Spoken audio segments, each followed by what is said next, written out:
nơi thốn lẫn chấm dần lối rồi lần chấm chế bi lại nhớ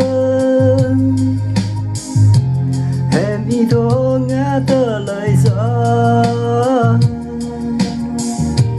ôi nhược lắm ý mang vào vui ai lời sao ý cứ nhung bê chan cười ý thọ bu qua giang cơ nan về cứ Giêsu Christ chan cười ý thọ bốp lấy mang ran chua ý em rơ con baik le sa mang ran chua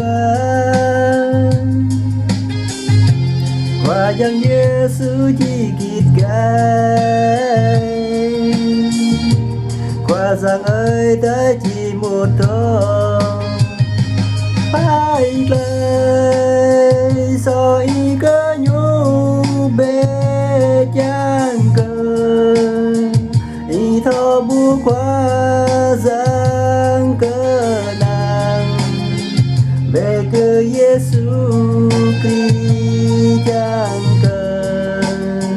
ý thọ bốp lấy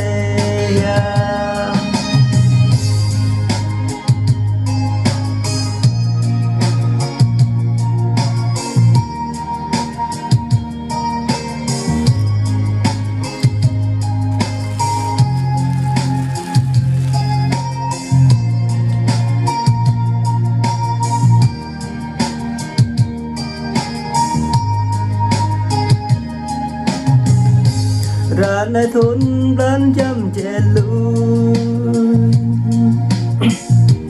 qua giang nhu chỉ trôn thành nhớ nam y thô ngã tơ lời gió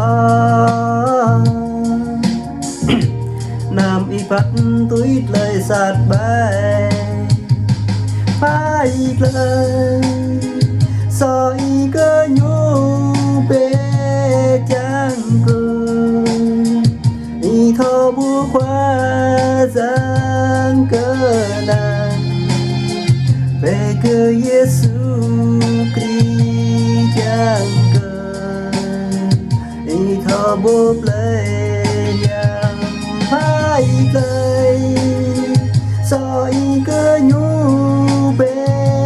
chan cười ý thọ bu qua giang cơ nàng về cơ Giêsu Christ chan cơ ý thọ bốp lấy chào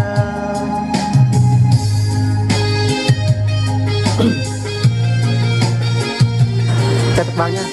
chào tất cả mọi người anh chị em cô bác đang xem này, mong mọi người ủng hộ đăng ký kênh theo dõi của chúng ta nhé. Đây con biết nha, đây rõ ngoan luôn nha mọi người ơi. Đây mình cố gắng quay cho các bạn xem,